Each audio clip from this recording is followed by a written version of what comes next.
Hello everyone, मैं देव कुमारी यादव आप सभी का फिर से स्वागत करती हूँ आपके अपने चैनल सीजीजी के यादव में। तो आज हम भारतीय संविधान से महत्वपूर्ण प्रश्न लेकर आए हैं जो कि सभी एग्ज़ाम के लिए महत्वपूर्ण है। ठीक है, तो चलिए प्रश्न की ओर बढ़ते हैं।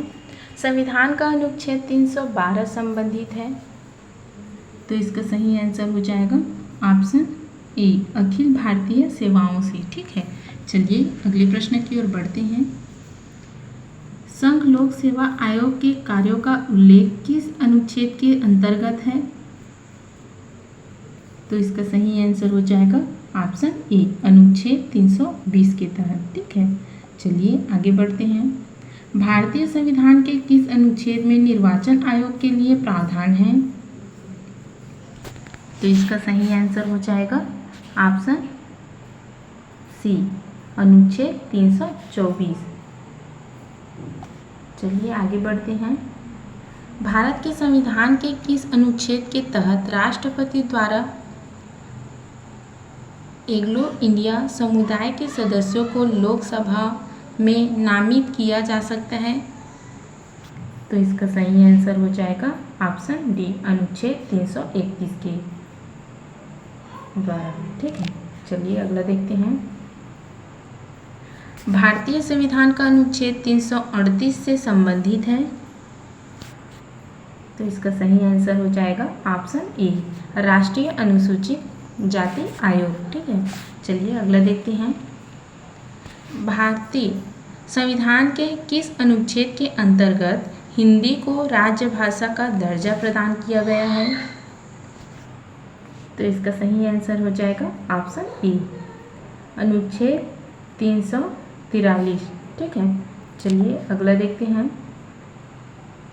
किस अनुच्छेद में यह प्रावधान किया गया है कि संघ की राज्य भाषा हिंदी तथा लिपि देवनागरी होगी?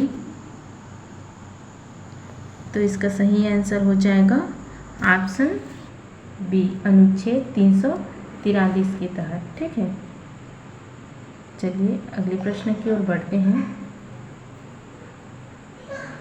संविधान के किस अनुच्छेद में हिंदी भाषा के विकास के लिए निर्देश दिया गया है? तो इसका सही आंसर हो जाएगा ऑप्शन सी, अनुच्छेद 343 के निर्देश द्वारा। ठीक है, चलिए अगला देखते हैं। भारत में बाहरी आक्रमण अथवा सशस्त्र विद्रोह के कारण भारत के राष्ट्रपति द्वारा राष्ट्रीय आपातकाल की घोषणा किसके अंतर्गत की गई? तो इसका सही आंसर हो जाएगा ऑप्शन ए, अनुच्छेद 352 के तहत। ठीक है, चलिए अगला देखते हैं। भारतीय संविधान का कौन सा अनुच्छेद राज्यों में संवैधानिक तंत्र के असफल होने की स्थिति में राष्ट्रपति शासन का प्रावधान करता है? तो इसका सही आंसर हो जाएगा ऑप्शन ए, 356 के तहत। ठीक है, अनुच्छेद 356। चलिए अगला देखते हैं। संविधान के किस अनुच्छेद के आधार पर वित्तीय आपात की उद्घोषणा राष्ट्रपति करता है? तो इसका सही आंसर हो जाएगा ऑप्शन सी, 360 के तहत। ठीक है, चलिए अगला देखते हैं। संविधान में मंत्रिमंडल शब्द का एक बार प्रयोग हुआ है और यह किस अनुच्छेद के अंतर्गत है भाई?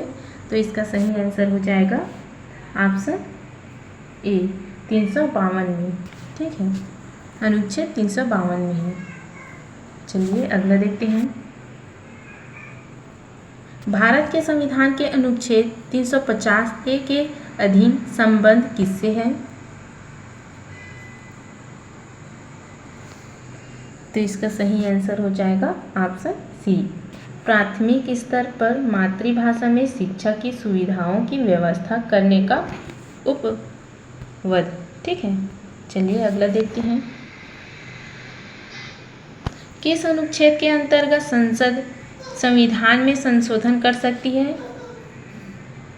तो इसका सही आंसर हो जाएगा ऑप्शन सी, अनुच्छेद 368 के तहत संसद संविधान में संशोधन घोषित कर सकता है। ठीक है, चलिए अगला देखते हैं। भारत के संविधान का अनुच्छेद 368 किसके संबंध में है? तो इसका सही आंसर हो जाएगा ऑप्शन ए, संविधान का संशोधन करने की भारत की संसद की शक्ति। ठीक है, चलिए अगला देखते हैं। संविधान का वह कौन सा अनुच्छेद है जिसके दुरुपयोग की शिकायत संसद के भीतर तथा बाहर सर्वाधिक हुई है और जिसका प्रयोग केंद्र में सत्तारूढ़ दल ने अनेक बार अपने स्वार्थ में किया है? तो इसका सही आंसर हो जाएगा ऑप्शन बी, अनुच्छेद 356 के तहत। ठीक है, चलिए अगला देखते हैं।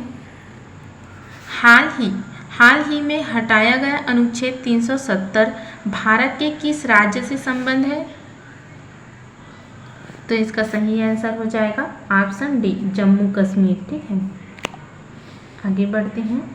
भारत के संविधान का अनुच्छेद 371 एक किसे असाधारण विशेष अधिकार प्रहार करता है?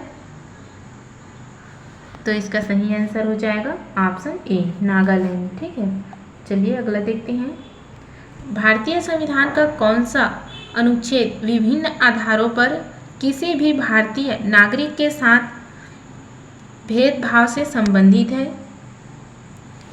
तो इसका सही आंसर हो जाएगा ऑप्शन डी, अनुच्छेद 15 के तहत। ठीक है, चलिए अगले प्रश्न की ओर बढ़ते हैं। अनुच्छेद 356 का संबंध किससे है? तो इसका सही आंसर हो जाएगा ऑप्शन सी, राष्ट्रपति शासन अनुच्छेद 356 का संबंध है। ठीक है, चलिए आगे बढ़ते हैं। भारतीय संविधान के किस अनुच्छेद में विभिन्न राज्यों से संबंधित विशिष्ट प्रावधान का उल्लेख है? तो इसका सही आंसर हो जाएगा ऑप्शन सी, अनुच्छेद 371 के तहत। ठीक है, चलिए अगला देखते हैं। भारत के संविधान के अनुच्छेद 371 जी में दिए गए विशिष्ट उपबंध किस राज्य से संबंधित है? तो इसका सही आंसर हो जाएगा ऑप्शन सी, मिजोरम। ठीक है, चलिए अगला देखते हैं। संविधान के किस अनुच्छेद के प्रावधानों के अंतर्गत भारत सरकार द्वारा भारत रत्न, पद्म विभूषण आदि अलंकरण प्रदान किए जाते हैं? तो इसका सही आंसर हो जाएगा ऑप्शन बी, अनुच्छेद 18 के तहत। ठीक है, चलिए अगला देखते हैं।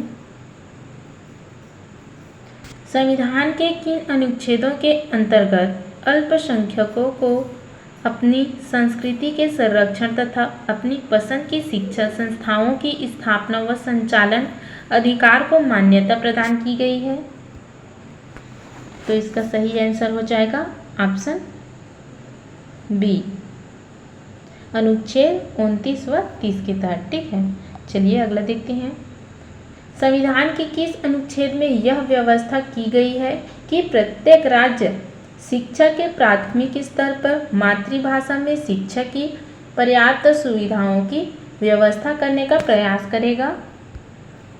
तो इसका सही आंसर हो जाएगा ऑप्शन सी, अनुच्छेद 350 के तहत। ठीक है, चलिए अगला देखते हैं।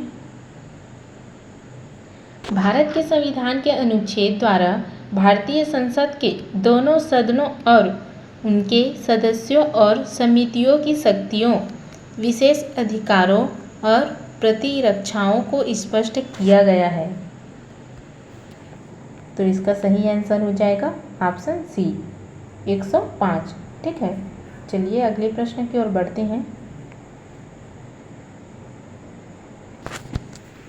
नीति निर्देशक सिद्धांतों के निम्नलिखित अनुच्छेदों में से कौन सा अंतर्राष्ट्रीय शांति और सुरक्षा के संवर्धन से संबंधित है? तो इसका सही आंसर हो जाएगा ऑप्शन ए, अनुच्छेद 51। ठीक है, चलिए इस वीडियो का आखिरी और लास्ट क्वेश्चन देखते हैं।